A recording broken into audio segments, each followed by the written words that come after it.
Welcome back to DotLife. We are joined today by District 3 Boston City Councilor John FitzGerald. John, thank you for joining us. Erin, thank you for having me. Really excited to have you here. This is a great follow-up to the conversation we had in our first segment. We're going to start out by just hearing a little bit about you, but then I want to dive into your experience with the Carney Working Group. Tell us more about you first, though. Yeah, well, I will, under one condition. Yes. You have to tell us a little bit about you as well. I will do that. I know the listeners are going to say, who, if they don't know you, they're going to want to know who's this Erin person? Who's Erin running this great podcast that I want to know. So that's fair. John FitzGerald, living in Dorchester, Mass. Love it. Boston City Council. Been on for a year and a half now. A husband, proud father of 3 young kids, all about to be 8, 6, and 4. And we've been, married a girl from Quincy. Right, nice. No one's perfect, I know, but and so we love living here. We love the neighborhood. We love the diversity. We love everything it brings, and so we decided this is where we're gonna raise our kids, and they're gonna be little dot rats running around, and it's gonna be an awesome time. And so, born and raised in the city my whole life, and I really love this city and I love this job, and so I'm happy to be here. And you came from the city. You were in City Hall prior to working in the City Council. Correct? Yeah, I had worked for what was then the Boston Redevelopment Authority, really the planning and economic development agency for the city, and it really was a great foundation for the job I'm doing today, because development touches all things. Right? When something's being built, as a project manager, taking things through the process to be approved, I had to talk to BTD. I had to talk to environment. You have to talk to public works. You have to talk to architects, lawyers, politicians, the community, hold community meetings. So after 17 years of doing that, it really gives you a good understanding of how the city works together, how everything plays and intersects, and what some of the pain points are beforehand. And it really, that experience has parlayed fantastically into what we're doing today. Yeah, absolutely. Yeah. So I will tell you briefly about myself. Please. I also live in Dorchester. I think we actually live very close to each other in the same neighborhood. Yep. I'm also dating a guy from Quincy, so I know we must have similar tastes. But listen, we'll talk offline about it. I'll give you all what to expect. I like him anyway. Oh, good. So, let's transition though. You were on the working committee, the working group for the Carney Hospital recommendations. So what was that like? Tell me a little bit about, we heard some of the recommendations, and I do want to get into what your team recommended, but just tell us what that was like. How many times did you meet? How did that group come together?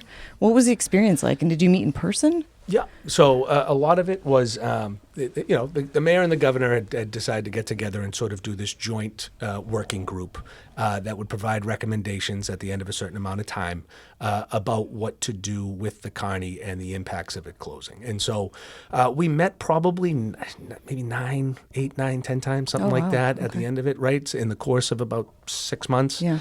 Mostly in person. Some were on Zoom. I think 1 or 2 of them might have been on Zoom.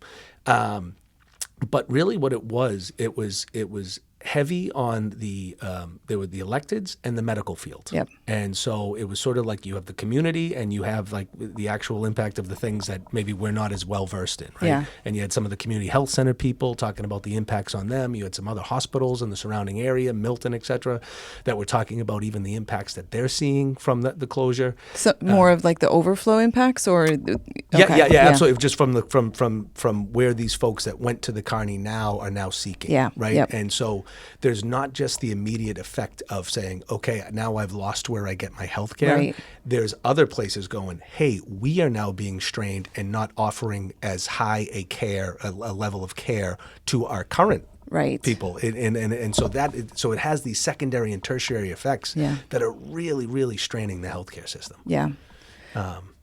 Yeah. So some of the recommendations that you guys had to take in consideration, you had no part of the purview was not to say, okay, we should have a new owner. That wasn't in the purview of the group. Or we want somebody else to operate the space. Those were not, that wasn't something you were being asked to consider. Yeah, you have to be careful about knowing what your limitations are or what you can actually do and what's in your control. Yep. So we didn't want to put too much out there that's saying, like, let's paint this beautiful picture in the sky and get that idea in people's heads and then say, but we can't actually do it. Right? So we were being realistic, staying within ourselves and understanding the parameters of what we were trying to do. And in that, a lot of the things, the way the meetings worked out, a lot of the first couple meetings were data. right? Okay. And just saying, here's what we're seeing. Here's how long ambulance times are now. Here's the increase in patients to other hospitals in the area. Here's what the community health centers are feeling and what they're lacking and what they're looking for, right? In terms of like taking on this increase.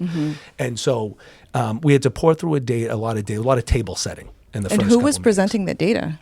So there was the state would present it. Okay. Boston Public Health Commission had some different data, right? Some of even of the hospitals and other healthcare experts just talking about their anecdotal points of view of what they're seeing as well. So we kind of got it all. Okay. And that first 2 or 3 meetings really set the table to say, okay, well now what do we address, Okay. right? And what is within our powers to address, and what is again, not the ideal scenario, but what are the things that we would want to see that could be within our grasp here. And did you have a lot of homework? So the homework was, there was poring over the data. It's a lot of conversations, a lot of side conversations afterwards, right? A lot of talking with the community, asking what they want. That's the most important thing, right? And the overwhelming thing we heard was we want a medical use back, right? And I think I pointed out, you go to a lot of other neighborhoods, right? If you're in Jamaica Plain, West Roxbury, you can go to the Faulkner Hospital. If you're in Beacon, if you're in Mission Hill, Fenway, you've got the Longwood Medical, so you have your choice, right, of down there. Even if you're in downtown, North End, Back Bay, you can go to MGH, right? And so that really, it's an attraction and it's an amenity to the neighborhood. And I think overall, and we can get to this a little bit later, of like keeping Boston a city for families, because when you build the infrastructure for families, everybody thrives in that, right? If I can make sure that a 4-year-old can cross the street, then a 94-year-old can cross the street, right? And so that amenity and having that healthcare there is a real driver in saying that's an attractive community. That's a good place to live. Look, it's got open space. We're near the water. It's got a great hospital. It's like, those are things that parents are thinking of, right? And so to try and get that back is the most important to the community. And I think it's a real anchor, right? For us to be there. I can understand that, and I completely agree that that's an amenity, but how much control does the city actually have over telling Apollo, I believe it is, you need to put a medical facility in there? That's a private company. If there's nobody wanting to do that, it's great that people want it, but if Apollo says, we don't have a tenant who wants to come in here, or we don't want to put it in here, how much control do we have in forcing that? Yeah, no, and that's true. And I think that, right, that's why they have the leverage. Yeah. And that's why we had to make sure these recommendations were within the parameters of saying, okay, let's be reasonable and let's work with them to get what we want out of here. And I think that's what, that is the path we're taking.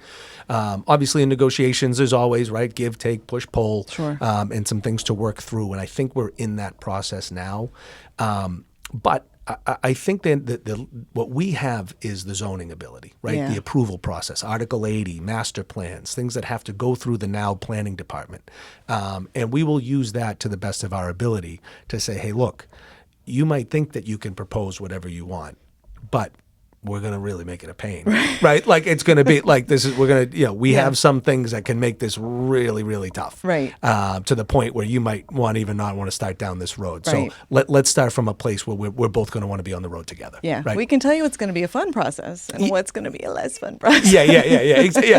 Exactly. Yeah. But so, and I think though, really, Apollo, even though, right, they're the big conglomerate and multi-billion-dollar, I think that they do want to do something that is beneficial to the community. That's good. They're going to look to try and make money. No one's going to fault them for that. That is their job, and I have to use that perspective always when dealing with them. But I think healthcare, it's going to be tough to find an operator, as you know. Healthcare, all of our healthcare operators right now are not exactly stellar at the moment. The care is great. I'm not saying anything about the care, but like where they are, money, the funding coming in, DC stuff, all that. Like it's like, okay, what's really going to happen with all these? And we're all at we got people boarding in the hallways. Boarding is when patients are waiting in hallways and beds and stuff, right? So you're seeing that everywhere. We're already stressed to the nines over this stuff, right? They're bursting at the seams. So it's like we need something a little bit more. And I think that this could be a great valve, the Carney, a little release valve in terms of offering some support to those issues that are being strained. You mentioned talking to the community. I think, there was a lot of stress because this is already an area of of Boston, rather, that is poorly served or suffering from lower health results, lower life expectancy, lower health outcomes. And then to have this as on top of that, to have the health services closing in this area. Yeah. How much frustration were you hearing from constituents that this is an on top of, like, a secondary double whammy? There is a lot. There's a lot of social determinants of health that we're lacking in, right? Yeah. And this going away certainly didn't help that at all. Okay. And there are folks that when they're looking to get care, whether it's English as a second language or for specific practices or things that they might need to go that they were going to the Carney for, those places now they've got to relocate, and those folks might not be able to get to where the doctors are relocating. Right. So now they're going to just forego their health care altogether and just say, well, we'll just let things fester, right? And so there's a lot of outrage over that. I was upset over that, and I think when we see a lot of the PCPs and the Seton building in the back that's still currently open, but they're going to have to vacate soon, that's when you're really going to feel like having the emergency department closed. That hurt, right? Because it was easy. Okay, my son fell off, broke his bike, broke his arm. Okay, bang, go right to Dot Ave at the Carney and take him, get a cast. Yeah, but when those other services close, that people really monthly check-ins, buy whatever it is to go, elderly folks, things like that, when they vacate, I think you're really going to see that's when people go, wait a second, like now where do I go? What do I do? Right? Because I trusted that place. I went there regularly. I know that person. Now I got to find something to replace that. Yes. And we know there's a 2-year wait list for PCPs and all that. Right. So there's, again, the healthcare system is very, very strained. And until you or a loved one gets sick and needs help and you have to go to the hospital, do you really realize, like, wait, this is how it works? Yeah. This is what's going on here? Yeah. Like my mom's in a bed in a hallway? Right. And she needs help now? Right. Like, and you're pulling your hair out going, how did we let it get to this point? And so I not to like fearmonger or anything, but like that is the reality going on. And we really have to address that now. And I see this opportunity at the Carney Hospital to really be a clean slate to offer a new model of healthcare. That's what I would love. I would love for Dorchester to be this example of a first-in-the-nation type of healthcare use that does something in a way that gives healthcare to those that need it the most, but we mix in the payer mix so the price point's different, so the hospital is actually viable from a financial perspective. And we offer some care where we might offer some things that people come from around the state to go to the Carney for. Right? Say you do a orthopedic surgery, right? There's money to be made in orthopedic surgery. And if you ever need a hip or a knee and you go, I got to wait 3 months, 4 months or whatever, I'm going to get it done. If the new Carney could specialize in that, right? That then is the financial driver and subsidizes the emergency room you were looking for. The psych beds, the thing the community needs, those other social determinants of health and how you address those, right? The back office stuff. How do you get folks SNAP cards? How do you get everything else, right? And those services. So that's sort of the model for the hospital piece, right? But then you got to look at the overall master plan of the place. It's interesting because a theme throughout the report is affordability, and you don't often find affordability and innovation going hand in hand. It's interesting to think that might happen there. Well, look, I mean, that is the dream that I'll put out there. Yeah, I love right? That. Like if we want to think big, but understanding the parameters, but that the model is not right. Apollo's they care about what happens on the land. Yeah. We care about what happens inside that building on the land, right? And so there's a way to think about that too in a new way, and how the rest of the land around it can support it. Yeah. Because there's a workforce development piece here to put in. The future of healthcare is smaller, right? You don't need these huge hospitals, 300 beds, all that type of stuff. It's really healthcare at home now. Yeah. And there's studies out there that say you get better at home. Right. Let's do this, but then rest in your own bed. Right. Be with your family. People heal faster, and no one wants to be sitting in a bed in a hospital, right? Everyone hates that. If you can go home, go home, right? So the footprint doesn't have to be as large for the hospital. Right. but it needs to be efficient, and we need to know what is the uses inside that building that can help subsidize the things that are really missing that were shut out when the Carney went down. Well, then it needs the broader support services in the community that allows you to go home and get the funding for either in-home support or broader societal support services, which I believe was also in the report that there's going to be broader funding for those, greater health outcomes in the community. Is that something? And that was I believe that was an M, a medium term. Yeah. Well, there's the way to connect with the community health centers, right? And having them almost be the pipeline to what this new hospital is. So you can get the certain services you can get there and check in. And if things get to a level of saying, okay, this is beyond the scope of a community health center, like we don't do surgeries, we don't have these certain things. You can go to whatever the new Carney is, and having that relationship with those community centers. So now you've actually got a pipeline in when you talk about being viable again. And I keep bringing that up because that's why the Carney went down. It was no longer financially viable, right? And some other absolute BS, that occurred, and that didn't help it. But that's what these other hospitals are facing as well. So you have the health centers that give you the pipeline for these students to run the financial driver inside the business that then supports the things that go back, and it becomes this cyclical effect of saying like, all right, I understand. Even the layperson can go, I think I get what healthcare is trying to do for me, which I don't think many people could answer now. I agree. Right? A couple of short-term things. There was talk about keeping emergency services in that area, maybe even on campus for the short term, even when the hospital is not there. I don't think that's happening right now in terms of emergency ambulance services, things like that. Yeah, the EMS, they did allow it to stay open for a little bit afterwards, but I think it has since been done, right? And it is closed. And that has affected transport time. Because now, and you also think with that closing, people have to, those EMS folks, if you get somebody in Dorchester and an ambulance actually does get there, and they're thinking about, all right, where do we take them? We either got to hop on the highway and go down to BMC, right? Potentially be stuck in traffic and the whole nine.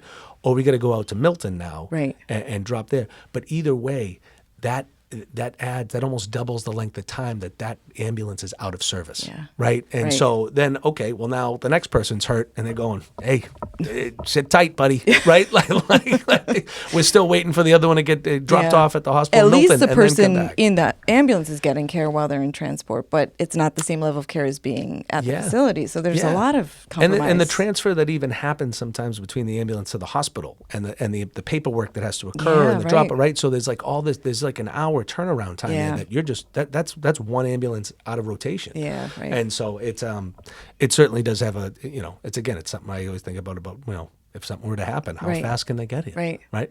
So is there a plan to put a short-term facility in that neighborhood, even if not on that site? Not that I'm aware of at the moment. Okay. We would love to see something on this new site that could allow for that, because it makes sense if you're gonna have that be the home base for the EMS, also have them come right back around, right? And when they pick up the people, you come right back to home base again and you go back out. So it would be ideal, again, aspirational goal. Okay. Yeah. I saw another piece in there, very short line about connection to Dorchester Park. Well, what is the thought process there? Because I walk my dog through there all the time, and the fence goes right to the perimeter of the property. Is there thinking like a connection trail?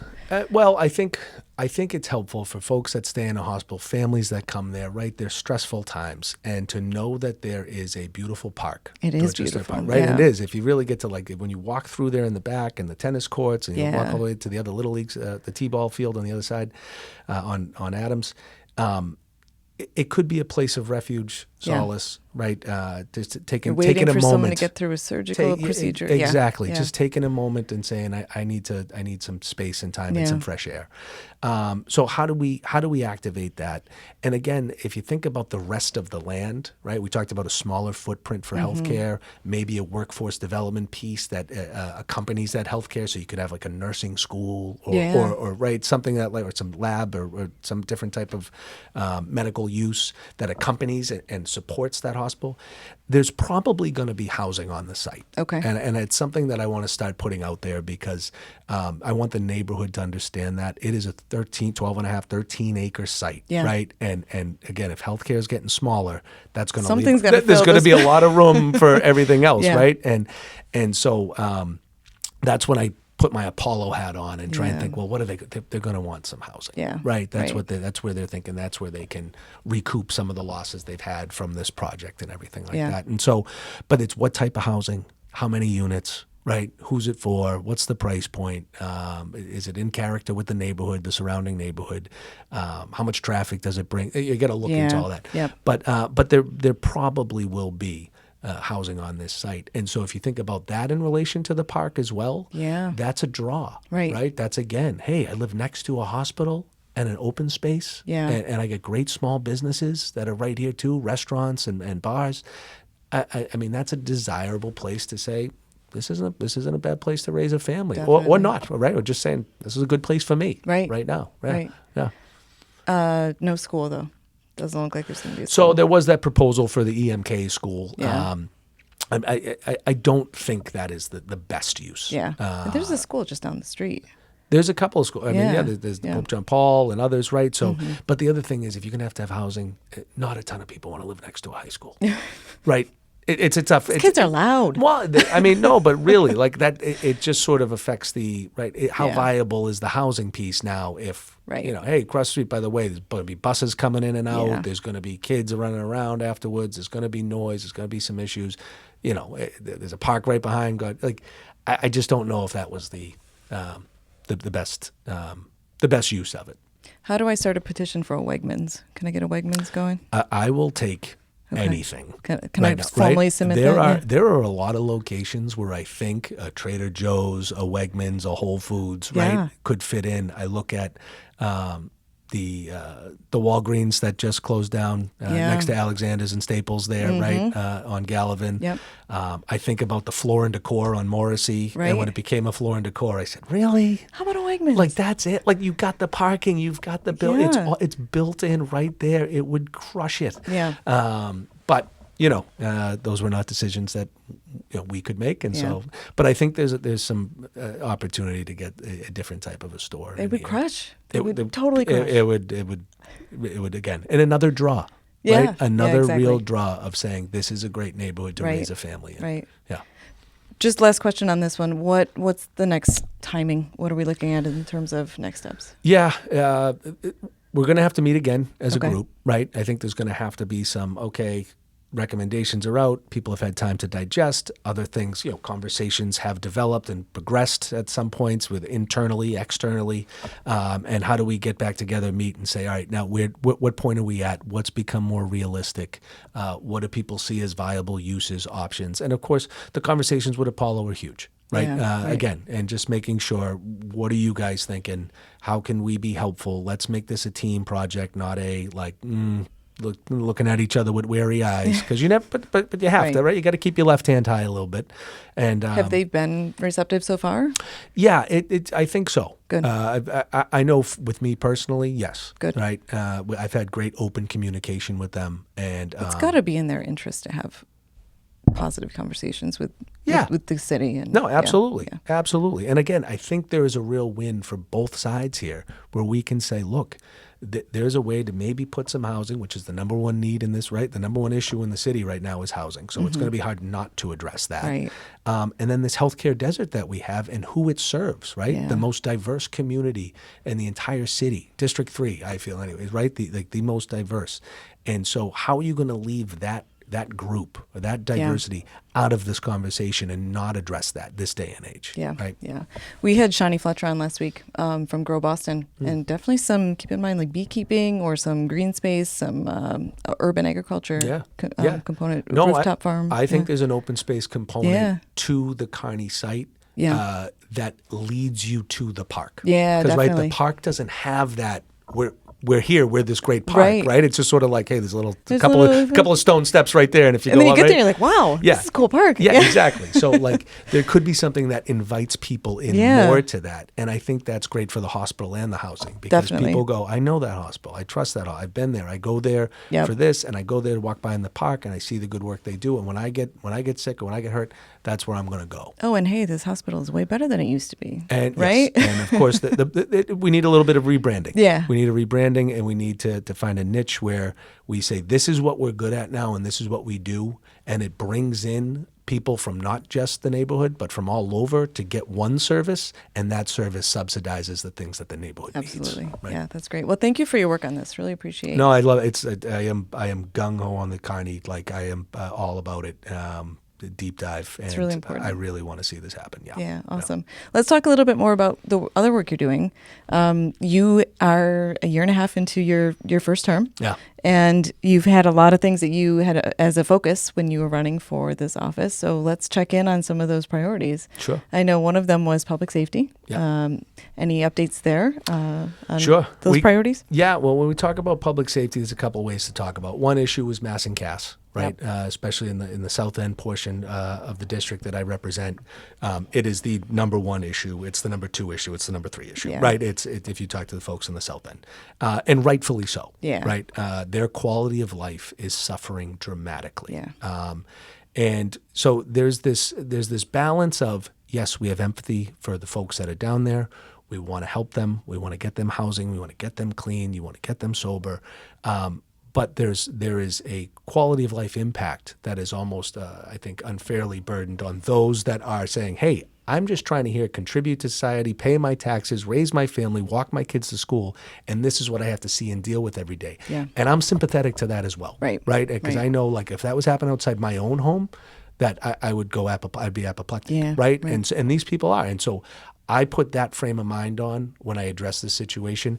And I think internally, we're starting to see a little bit of a change in the approach, where it's like, hey, we've been trying things one way for over 10 years now.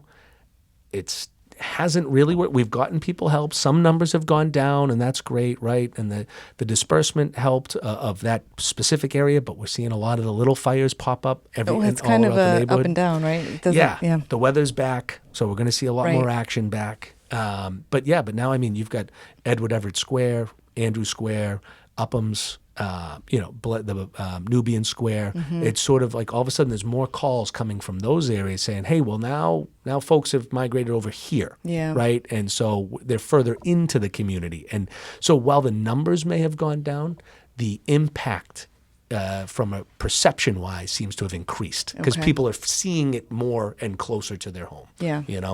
But I think there's we're making some inroads with how we address that stuff. And I know Section 35 has been a big issue and how to use that. And I just want to remind folks that sort of like automatically throw their hands up when we say that.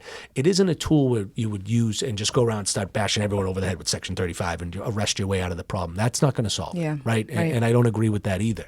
But the reality is that we need as many tools in our tool belt as we can. And for the folks that are down at Mass and Cass, Section 35 might be the tool you need, Yeah. right? Because there are Yeah. folks that are struggling. They stay home and they try to carry on with their life.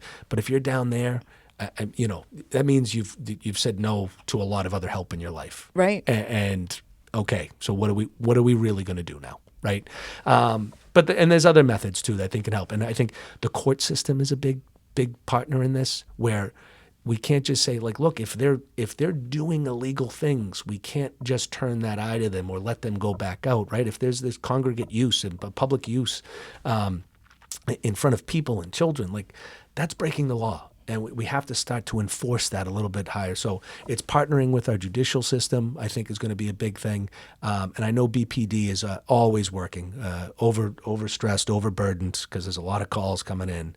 But they're working hard too, and they've come up with different ways to implement where they put their folks, and actually getting more folks down there, getting more cops on to that scene is a huge help. I think you also did the walking tour of the Fields Corner T-stop Yeah. a couple of weeks ago. Yeah, we did, And, yeah. How was that? That was great. It was good. The tea was helpful. A lot of the things that we're trying to point out, some of it mostly, honestly, is an aesthetic point of view. That's what I heard. Yeah, Right. Bill Forey was Yeah. talking about it too, and said Yeah. it looks worse than it is. Yeah, but still, right? It looks perception is reality, Yeah. right? And so people are going, "What is this thing okay?" Well, and the T doesn't have a great track record. There are times when things fall on people's heads. 1,000%, right? So you hear these stories, and you got to go, "Well, I got the next one right here. I Right, can see exactly. it. It's gonna. I know where it's gonna happen." Yeah. And they say it's structurally everything's fine, Right. but I think there could just be a little bit of love, Yeah. a little bit of makeup, and I think people will be a lot happier. And I think Yeah. there's uses for some of those things that could be, you could add public art, Yeah. right? You can make it a really defining character of Fields Corner for that Yeah. bridge that goes over Dot Ave. That would be right? really cool. And Yeah. Yeah. I think about. Little Saigon yesterday was Black April for the Vietnamese community, and I think about having that area designated as Little Saigon, but you don't know you're in Little Saigon. There isn't really a visual indicator that Exactly. you've driven into that neighborhood. Yeah, I Exactly, walked in, and yeah. and so again, some of this stuff is just aesthetic and money, and I know that also means, well, who takes care of it in the long run, Yeah. and that's added cost, John, and so Yeah. that's why it's not, but I think it goes a long way. I like that thought process, though. There needs to be some sort of gate. The Chinatown gate. Like, Yeah, right. Well, that's what I said. When you're walking down Hanover Street, you know it's Little Italy, Yeah, right? When right. you're in Chinatown, you know you're in Chinatown. But here in Dorchester, we have a great, again, the diversity being the best thing about it. You get the Polish folks in the Polish Triangle, Yep. right? You got the Vietnamese in Fields Corner. You got the Irish down Adams Village, and all these things. Like, we need to market those as Definitely. the areas where, for even tourists that come in, when we think about dollars for our communities, Right. Like, hey, if I come into a city and I'm Vietnamese, and I say, honey, let's go see Little Saigon. Right. Or let's go check out Boston's Little Saigon. Or even, you could be, it doesn't matter who you are, right? Right. But you go, I want a banh mi sandwich. I heard the Yeah. good ones are over on Dot Ave in Dorchester. So let's Right. take a cab or hop on the Red Line. So I think it's really, I would love to be able to go around the world in District 3. I think that's really right? smart. Yeah. And market as such. So we're working on getting Adams Village designated as like the Irish cultural Village, yep. spot of Boston, and I would love to do the same, just like as Little Saigon has already, and I'd love to do the same for the Polish Triangle, and really like lean into the cultural, the food, the people, and just have them have a place and a home to be celebrated in. That's you know? awesome. Yeah, love that. What about education? Increases to the BPS were in the city budget, which didn't have a lot of increases. So that was definitely something that the council prioritized this year. Yeah, the schools, right? Name it. We want to talk about families staying in the city, right? Yeah. This is the real key. The Definitely. hospitals and everything are nice, and the open space is nice, but the schools is the key. Yep. I want to start to put out having the conversation around going back to more local schools. Yeah. And it's a dangerous one, right? Admittedly. And I know there'll be some folks out there that might say this, like, oh, you just want to go back to the 70s and but before, like, no. I think anything things, you say about schools is going to have you- promoters and detractors. Yes. And but I really do believe, right, because I'm fortunate enough where my children go to the school on the same street I live on, and I get to walk them up the hill each morning. Yeah. Now, granted, the school starts at 9:20. That's a different conversation, right? And that's quite a hill. It is. You got to be in shape to get it. Yeah. It's probably better for them than me at this point, right? But and I tell folks, isn't that great? Like, wouldn't you want Yeah. that? Like, if your kids could go to the same school, a school on the same street that you live on, and all your kids are under one roof, and it's $0. Yeah, I that's mean, awesome. everyone's it sounds pretty good, Fitz, right? Like, Yeah. And so, but there's so many other benefits to that. And so, what I think is you can cut back on the school buses, right? Right. When kids are walking to school, Right. It promotes health. You're environmentally, the carbon footprint's less. The traffic is less. A lot of the bullying and actually tough stuff happens on the school bus, Yeah, right? definitely. But in talking with Superintendent Skipper, who I love, is it's making sure, though, the infrastructure of making sure that all of the what you need to provide for the student is available at that school. You might have a kid that's on an IEP, and the only thing that really offers what your child needs is in Brighton. Right. Right. So we got to put them on the bus to Brighton. And you're Yeah. like, wow, I don't want to do that. Right. Right. Like, And there's so- a benefit to going there because they're getting what they need. So that's why the parent wants them to go to that school. But that's only because they're getting what they need. It's not because they want them in that school. Exactly. If they could get what they need at the school down the street, they would obviously prefer that they go to that school. Right. So I think there's a misnomer that they want them at that better school, but it's No. it's just the Sometimes services that they sometimes want. it's the services that are Right. provided, and if you can offer that to every school. Right. And I think there's an equity and equality piece to this, to the schools that we need to get done right, that I Absolutely. think Yeah. was not done when it was neighborhood schools in the past. Right. And so how do we make sure, I think we do that a lot better now. Yeah. Right? I mean, plenty of work to do. It's a lot more funding, though. I mean, But it's worth it. I agree. Right? It's worth it. This is our schools. This is our youth education. This is how we bring families here. And to your point, this is long-term keeping families in Boston. If we're not, if we don't, then I take a look at maybe it's turning a little bit, but South Boston, the development that occurred, and the population that it attracted, and it's great, right? For if you own a bar or you're a bartender or something like that, because it's a bunch of young, able-bodied kids with some money, but a lot of them aren't sticking around, right? And I see that development creep starting to come up Morrissey Boulevard, right, and like the Southification of coming up, and I'm going, oh man. This is going to be on our doorstep soon. You heard it here first, folks. John FitzGerald hates South Boston. No, believe it. No, I lived in Southie for a bit too. I loved it. But that's, going back to the schools, I just think that there is a piece of it that if you're able to walk to school, you create community, right? You go, and I'm just talking for elementary school, mind you. I think after sixth grade, then that's when you introduce everyone else to everybody else in the neighborhood. But I also think neighborhoods are more naturally, organically diverse now. Yeah. So will there be some schools that might be whiter or blacker or anything? Yeah, that's naturally going to happen. But I think when you reach a certain point, and if they're all getting the same education, and then you bring everyone in a mix at 12, middle school and high school, then that's when you start to get to meet everyone from all across the city. And then you develop some great friendships. And that's how you really fall in love with the city all over again, because you go to visit your buddy in East Boston and you've never been to East Boston. Right? Or you're walking around Charlestown going, I've never even been over here. I actually lived in Charlestown when I first moved here, and people were like, where do you live? Is it Charlestown? Where is it? And I was like, you live here. You should know where Charlestown is. Right. And, so I think there's a benefit to that. And I don't have any data on this at all, right? So this is purely my speculation. Yeah. But I believe if you do that, right, you're walking in school and you're getting the community and you see other kids walking and families are walking and you're doing the group walk and all that stuff, right? Not the carpool, but the going together. I walk at drop off and pick up, I walk my dog by the Kenny, and there's just this line of parents picking up kids, and it's very long. I mean, they got to be waiting for ages to pick up or drop off their kids. To your point, if they were all just walking to pick up their kids, or if their kids were able to walk home, that's a very different vibe than.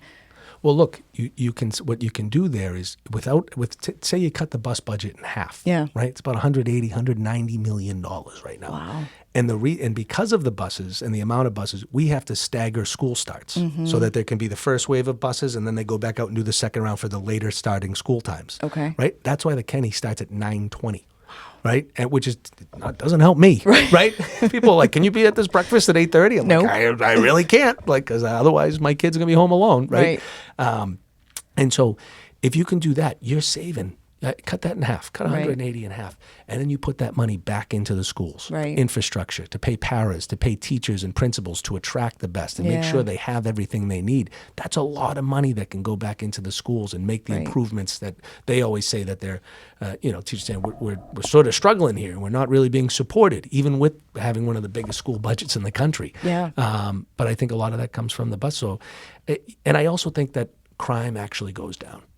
Because you're walking, if I go to school in a different neighborhood and school gets out, nobody knows me. Yeah. What am I going to go do? Yeah. And I believe we were all young ones. So right? Like, what am I going to do? We're going to go get in trouble because no one's here. No one's got authority over me. Yeah. But I know your father, right? I see you walking. I see what you were about to do, young kid. Yeah. No. And it's a community watch, right? And you're walking to school and going to school with the kids in your neighborhood, and so you're not fighting them. You're not enemies with the kid 2 blocks down just because he lives 2 blocks down or across a certain street. you're saying, no, man, we see each other, we meet up at this corner, we walk to school every morning, and I grew up with, and you grow up with them in that way. Yeah. So I don't have any data on that. Right. That's just my Just the feeling early of like, seed of an idea. I like it. Yeah. It's cool. So that's the schools. Yeah. Last question is about climate resilience. You were talking about the Morrissey Boulevard proposal that dropped in March. Sure. Yep. I'm on the to commission. help Yeah. with I believe it's about the flooding and protecting Morrissey Boulevard from about a climate lot of change things. and the traffic and all of the Yes. cluster that is Morrissey. So to talk about that a little Yeah, bit. yeah. No, that's been an interesting process and a good one. And some folks are feeling that they haven't been heard enough or there hasn't been enough change. But I think where they're going, there's two pieces to this. There's the climate piece, and then there's the actual like traffic operational piece of the streets. Yeah. On the operational piece of the streets, they were looking to go from 3 lanes down to 2. Okay. I was adamantly against that. Okay. Right. I said, I get it, guys. Right. I understand. Oh, you don't need it. We're going to put a 2-way bike lane on both sides of the street. So north and south on both sides. And I'm saying, well, here's the deal to me. You've got a beautiful greenway, the Neponset Greenway coming through, right? We Right. just built the new connector Yeah. behind the highway exit.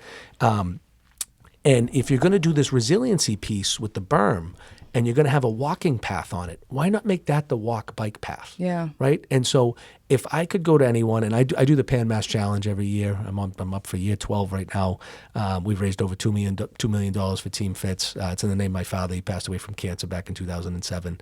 And so I have to train, and I got to go out on a bike. So Is this the one to P-Town? Yes, Okay. exactly. Yeah. Okay. And so, I've been on the bike in the city. I ride my bike. People always say, oh, you must be a car guy. No, we're on the bike. Yeah. I understand. And when I see a bike lane, right, there is, you do feel like, okay, all right, we're okay. There's one. Yeah. But if I went to any folks that use bike as a main source of transportation or even recreationally, and I said, I can offer you a pathway where you will never, or only for a short distance, have to share the road with a car. Mm-hmm. And you could have a scenic view of the harbor and take the harbor walk down and bike. And you could get from Mattapan Square all the way to South Boston, maybe even all the way downtown, without having to really share a road with a car. It might be a little there. circuitous, right? Yeah. You might have to bike an extra mile. Yeah. You know what I mean? And I know that's, but like, you take away the danger of the way people are driving these days. Yeah. I'm not sharing the road. Yeah. So I'm actually doing it to protect them when I say I don't want it, but I get the backlash, oh, you just hate bikes. That's not actually the case. Yeah. The case is, no, there is an option right next to it. Right. Where we can have safe passage. Which is now connected. Which is now, that's what I mean. Right. And that's where the investment should be made. Right. Because when we see these bike lanes going in and some of them coming back out, Yeah. that's money in and that's money to take them back out. Right. So my Right. idea, my case there is on the operational side, keep the 3 lanes. If in the future, let's have that conversation, and we can put a bike. But right now, we don't need to put it in to take it back out. Well, right? and the thought process of getting rid of the lane is what? To slow down traffic? Yeah, exactly. I'm Okay. not. Look, we talk about the amount of development that's coming to that area, Yeah. right, in the future, and that creep that's coming up Morrissey, where you're going to see a lot more housing built Yeah. to address the number one problem in the city.